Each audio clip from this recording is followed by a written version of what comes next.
হে আল্লাহ তাবারক ওয়া তাআলা রাসূল, আমার কাছে সব থেকে হক পাওয়ার যোগ্য অধিকার কে রাখে?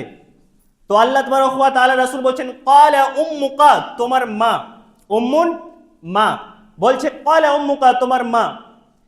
আবার আবার জিজ্ঞাসা করা হলো ইয়া রাসূলুল্লাহ, তারপর কে?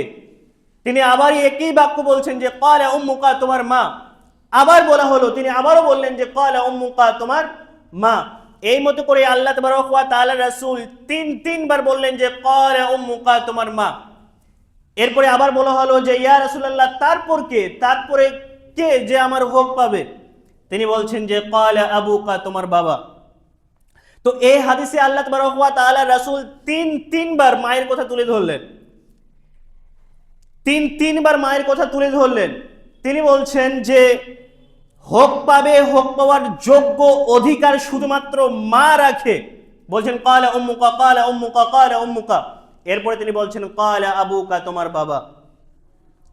তারপরে এই দুনিয়ার মধ্যে যদি কেউ হক পাওয়ার যোগ্য রাখে কোরআন অনুযায়ী, সেটা হচ্ছে প্রথমে মা এবং বাবা।